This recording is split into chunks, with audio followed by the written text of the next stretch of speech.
여보세요. 문을 여세요. 우리가 꼭 알아야 할 이번 주 가장 핫한 한반도 이슈들을 전해드립니다. 세상 가장 친절하게, 친근하게, 친숙하게 세상 어디에도 없는 친절한 한반도 시사톡, 친톡 시간입니다. 네, 먼저 저희 친톡의 가장 큰 자랑이죠. 한반도 시사를 아주 쉽고 유쾌하게 만들어주는 친절 내생남분들 소개시켜드려야 되겠죠? 그렇죠. 먼저 올해로 무려 28년차 북한 전문 취재기자십니다. 자타공인 북한통 이영종 박사님 어김없이 나와주셨습니다. 안녕하세요. 네, 안녕하십니까. 친절 DNA로 단단히 무장하고 나왔습니다. DNA. 또 한 분은 한반도 정세에 대한 폭넓은 지식과 유쾌한 입담까지 다 갖춘 분이시죠. 정대진 센터장님이십니다. 북마크의 친절 센터장 정대진입니다. 짧고 간결하게. DNA만큼. 그리고 절대 빼놓을 수 없는 멤버가 있죠. 혹시나 조금이라도 어렵거나 친절하지 않다. 그러면 이분이 앙칼지게 등장합니다. 이렇게요.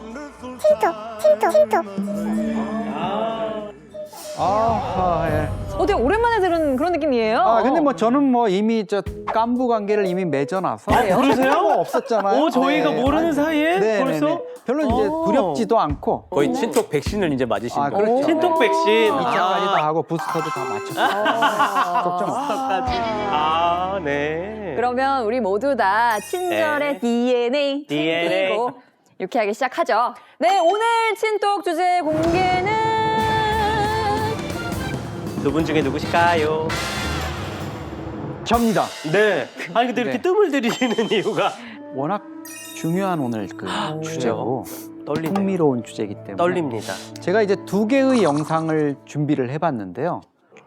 핵심 주제와 관련해서 극명한 차이점. 뭐가 다를까? 네. 다른 그림 찾기, 틀린 그림 찾기 이런 거 있었잖아요. 네. 보여주시죠. 어허. 네, 북한 노동당 제7차 당대회장이죠. 5년 전에 열렸던 이제 5년 7차 전, 예. 대회 영상을 보고 계시고요. 그다음 오, 8차. 지난 1월 달에 열렸던 아. 8차 오. 당대회. 오호.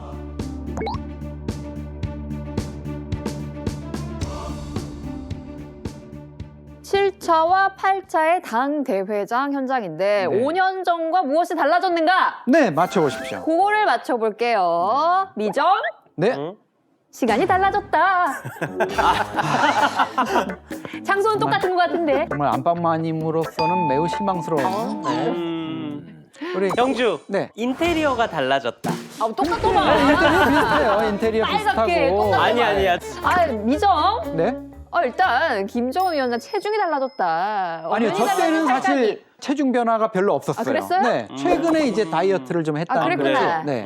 뭐지 그럼? 진짜 뭐지? 영상을 다시 한번 보는 네. 게 어떻습니까? 맞아요. 네, 한 번 더 그렇게 보시죠. 짧게 보고 네. 어떻게 알아요?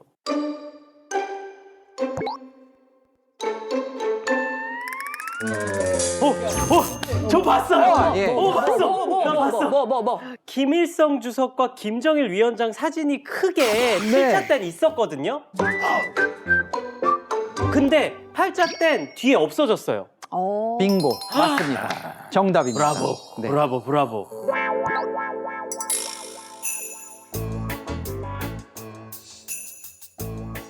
지금 우리 뭐 국정원에서도 그렇게 얼마 전에 국회 정보위에 보고를 했지만 김정은주의와 김정은에 대한 어떤 충성 또 김정은을 숭배하는 어떤 이런 것들이 북한 체제의 어떤 통치 이데올로기로 이제 독자 노선 뭐 이런 쪽으로까지 제시되고 있다. 이게 이 영상을 통해서 확인을 할 수가 있어요. 최근에 이 북한 관영 매체에서 김정일 위원장을 수령이라는 호칭으로 부르기 시작하면서 네. 화제가 좀 되고 있거든요. 네. 이것과도 좀 관련이 있는 건가요?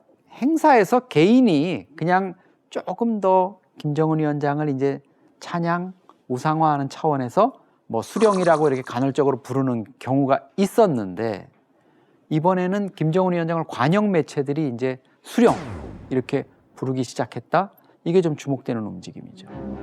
노동신문은 일면이 위대한 소령을 높이 모신 인민의 강력한 기상을 만천하에 떨치자 아니 도대체 북한에서 수령이라는 단어가 갖는 의미가 뭔 거예요? 그냥 우리가 얘기하는 북한의 최고 지도자 이거와는 차원이 다릅니다.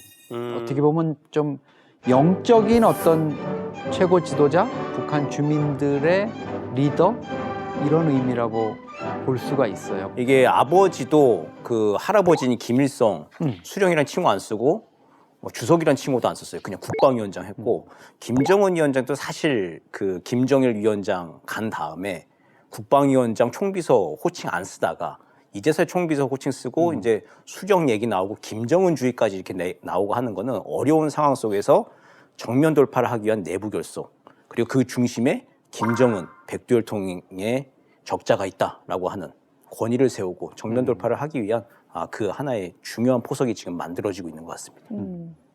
이런 상황에서 지난 16일이었습니다. 북한 관영 매체를 통해서 김정은 위원장이 35일 만에 첫 공개 활동을 보도했거든요. 사실은 올해 코로나19 때문인지는 몰라도 김정은 위원장이 거의 제대로 된 지방 현지 지도 나들이를 한 번도 안 했어요. 근데 첫 번째 지방 나들이로 제일 북쪽 백두산 쪽에 있는 삼지연시를 방문을 해가지고 여기 이제 현지 지도를 하면서 이렇게 뭐 건재를 과시했다 이렇게 볼 수가 있죠. 뭐야? 아니 깐부관계 맺으셨다면서요? 깐부 맺은 지가 언젠데 지금 의리도 말이 없네. 됩니까? 노친톡이. 되게 오랜만에 나타나서 그런지 이 목소리가 더 앙칼지다라는 느낌이 들고요. 한번 해주세요.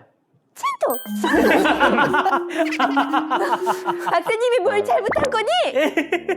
시청자들의 궁금증을 최대한 풀어드리려 애쓰는 노친톡입니다. 네. 김정은 위원장이 수십 일 동안 공개석상에 등장하지 않을 때마다 매번 꼬리표처럼 붙는 썰. 아시죠? 건강 이상설. 그런데 이번에는 건강 이상은 아닌 것 같던데? 솔직히 한 국가의 수장이 무려 한 달이 넘는 기간 동안 한 번도 공개석상에 나타나지 않는다는 건 이상하지 않나요? 맞아요. 아니 저도 사실 진짜 그거 궁금했어요. 예전에 수술을 했을 때처럼 뭔가 증상이 있는 것 같지도 않고 네. 안 그래요? 그러니까요. 아니 북한이 공개를 하지 않으니까 네. 김정은 위원장이 무려 한 달 동안 정확하게 무엇을 하면서 지냈는지 알 수가 그러니까요. 없지만 그래도 우리 친톡이 자랑하는 북한 전문가 두 분께서 추측을 좀 해주실 수 있지 않겠습니까? 어떻게? 노친톡아 그거라도 괜찮겠니? 들어보고 다시 나올지 말지 생각해 볼게요. 아니, 네가 뭔데? 아니 네가 뭔데? 네가 뭔데? 그래도 알고 있었지만. 시청자를 대변한다고 하니 또 우리가 머리 숙이고 또 아마 지금 한번 예상컨대는 김정은 위원장 입장에서 지금 매우 중요한 시기예요. 뭐냐면 다음 달 17일, 네. 12월 17일이면 네. 김정은 위원장이 북한 최고 권력자가 된 지 딱 10년 되는 날이에요. 네. 10년. 2011년 네. 12월 17일 날 김정일 국방위원장이 심근경색으로 갑자기 숨지면서 27살 나이에 최고 지도자가 됐어요. 벌써 10년이군요. 네, 그렇게 해서 이제 10년이 됐는데 지금 북한이 어떤 상황입니까? 코로나19, 대북 제재, 뭐 경제난. 경제난, 식량 같은 거 좀 해결하라 그랬는데 올해 쉽지 않을 것 같죠? 이런 상황인데 집권 10년은 코앞에 다가왔어요. 그러면 그러네요. 김정은 위원장 입장에서 잠이 안 올 것 같아요. 오. 네. 제가 그 입장이라도 그 고민 때문에 야, 나 다른 일정 다 취소하고 좀 생각 좀 해볼게. 이런 게 아닐까. 거기에 이제 일반인, 이제 전문가의 관점이고 일반인의 관점을 조금 첨언을 드리자면 명분을 내세워서 대외 명분을 내세워서 놀러 갔다. 김정은 위원장이 놀러 간 거죠. 근데 지금 되게 중요한 포인트일 수도 있어요. 그래요? 왜냐하면 네. 사실 거기에 특각이 있고 이러니까 가면 며칠 이제 좀 쉬었다 오는 여름에는 또 뭐 강원도 원산이나 함흥 쪽에 바닷가 쪽 별장 특각 또 겨울에 뭐 그쪽 동계 스포츠 시설도 있고 이러니까 삼지연 쪽을 간 김에 좀 휴식을 취하는 거 저는 맞는 것 같아요. 김정은 위원장 입장에서 지금 사실 되는 일은 없잖아요. 그렇죠. 무려 3년째. 네. 그리고 또 한국인들 그냥 전통적으로 생각하는 거 3년째 일한다면 뭐예요? 내가 삼재가 들었다 그 말씀들도 아시잖아요. 이 조심하면서 근신하면서 앞으로 이제 행보를 또 모색해보자. 라고 하는 게 또 한국의 또 전통적인 또 관념이기도 하잖아요. 네. 지금 딱 든 생각이 있어요. 김정은 위원장이 어딜 갔는지 알 것 같아. 전 보러 갔어. 전 보러 갔어. 앞으로 내년 토종 비결 앞당겨서 보고 어. 앞으로 내 팔자가 어떻게 될 것 같냐. 그 10월은 조심히 있어라. 왜냐면 집에서. 북한에도 용한 무당들이 많대요. 아, 전 많이 내가 봐요, 아주 북한. 고급 정보를 입수했어요. 거기 가 있는 거야. 그래서 굿판도 버리고 네, 그런 거 하고 있어 지금. 어이가 없는 신통이 대답도 없어요. 이렇게 네. 편파적이라니까. 그렇죠. 노친톡이 다시 안 나온 걸 보니까 조금이나마 좀 궁금증이 풀린 것 같습니다. 네. 김정은 위원장의 한 달이 넘는 긴 잠행을 마치고 다시 재개한 행보가 좀 심상치가 않다라는 생각이 들거든요. 네, 맞습니다. 저도 기사를 봤는데 가죽 점퍼를 쫙 빼입었더라고요. 오.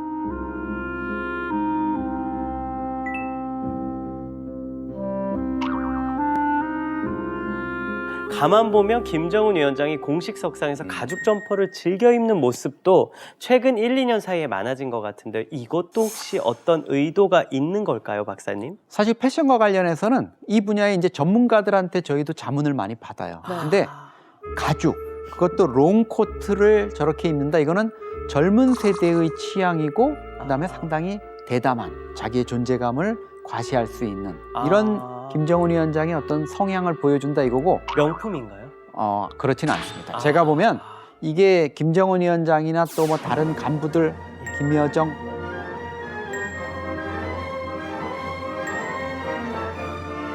핵심 측근들한테도 하는데 보니까 예. 다 수제로 이제 이렇게 만들어 가지고 뭔가를 자신들만의 독특한 어떤 이미지를 내비치는 거고 특히 할아버지의 패션이나 모습, 뭐 체형까지 그래서 집권 초기에는 할아버지 닮으려고 성형수술했다 이런 얘기가 네, 있었어요. 맞아요. 근데 엄청 많이 그런 언론에. 따라하기, 할아버지의 어떤 카리스마나 후광을 통치 리더십에 이용하려던 데서 이제는 탈피해서 본인, 나는 나야 이런 젊은 세대 지도자의 어떤 특성, 독자 노선 이런 것들을 지금 강조하고 있습니다. 그렇군요.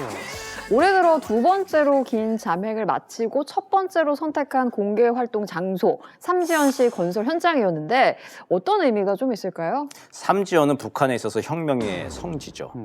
할아버지 김일성의 이제 항일 투쟁의 성지이기도 하고 공식적으로 또 아버지 김정은 위원장의 또 고향 태어난 곳이라고 또 알려져 있고 그러니까 김정은 위원장 입장에서 봤을 때 3대째 내려오고 있는 이 조선민주주의 인민공화국을 이끌고 있는 그 가업의 뿌리가 이제 삼지연에 있는 거예요. 그 삼지연이라고 하는 곳이 이제 정통성의 발원지이기 때문에 거기에 간다는 것 자체가 뭔가 이제 대단한 의식이 되는 것이죠. 실제로 큰 결정을 앞두고 있다든지 아니면 실행한 후에 항상 삼지연을 찾았다고 하는 거 이거 사실 맞나요? 맞습니다. 갔다만 오면 뭔가 큰 일이나 발표가 나는 거예요. 그래서 이제 이번에도 저희가 이제 주목을 하고 있는 거죠.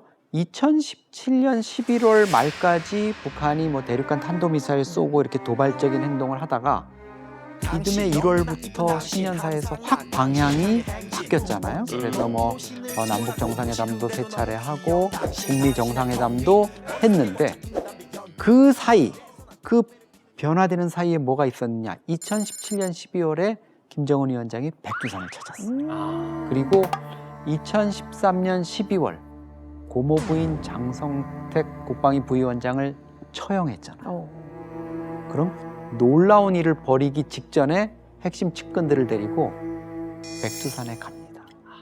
그렇기 때문에 이번에도 뭔가 김정은의 백두산 구상 그 결과물이 무엇일까? 그게 집권 10년 기념일에 어떤 연설이나 이런 걸 통해서 메시지로 나올 것이냐 아니면 내년 신년사를 통해서 나올 것이냐 이런 게 지금 주목받고 있는 거예요. 그렇네요. 그러면 박사님 이번에도 뭔가 큰 결단을 내릴 가능성이 있다는 거네요. 예를 들어 남북, 북미 회담을 추진하려고 한다는 거 뭐 이런 거. 오, 그렇죠. 김정은 위원장이 백두산을 찾을 때마다 항상 어떤 강한 정신 이런 거를 강조해요. 뭐 생눈길 정신, 생눈길을 밟는 심정으로 가자. 칼바람, 백두산 칼바람을 맞는 심정으로 가자 이러는데 이번에 삼지연을 방문한 영상도 보니까 벌써 눈이 한 이만큼 내렸더라고요. 벌써요? 근데 김정은 위원장이 아마 그 눈을 밟으면서 이런 생각을 했을 것 같아요. 야, 이 생눈길 칼바람도 좋지만 너무 힘들다. 이 길이 맞나? 계속 가야 되나? 나는 왜 이 길에 서 있나 이게 정말 나의 길인가 이 길 끝에 뭐 굳이 고치기보다는 어떤 변화, 10년이 됐으니까 이제 뭔가 좀 바꿔봐야 되는 게 아니냐? 그래야 주민들, 엘리트들의 어떤 기대 이런 것들 또 지금 어려움 때문에 민심 위반이나 이쪽으로 가지 않는 2022년의 북한 체제 이 구상을 했을 가능성이 저는 높다고 봅니다. 김정은 위원장이 집권 초기부터 강조하고 있는 게 있습니다. 바로 인민, 대중, 제일주의, 이 애민 정신을 가장 중요하게 여긴다는 건데요. 말 그대로 북한 주민들이 우선적으로 행복한 나라는 어떤 건지 고민하는 시간을 가졌기를 바라봅니다. 또 더불어 그 방법을 찾을 수 있는 문은요, 두드리면 언제든지 열릴 준비가 돼 있다는 사실도 함께 알아줬으면 하고요. 여러 가지 의미에서 이 말로 마무리를 하면 어떨까 싶은데 도와주세요. 네. 두드려라. 열린 것이다. 넘어서 날아올라 오늘 음악이 좋네. 진짜로요. 이 누구 노래예요? 그러게 말이에요. 알만한 노래, 알만한 목소리. 이 이명주예요? 네. 독창의 분위기가 너무 좋았고 오랜만에 네. 관객들과 이렇게 대면하니까 정말 네. 물 만난 고기가 따로 없어요. 감사합니다. 네. 왜 안 오셨어요, 안방마님? 오늘 삼정호수에서 헤엄치느라고 그랬지. 아야. 산정호수의 밤 많이 들어주세요. 7집이에요, 7집 네, 정규. 앨범도 대박 나시겠죠. 감사합니다. 이미 대박 났대요. 그대 꽃 된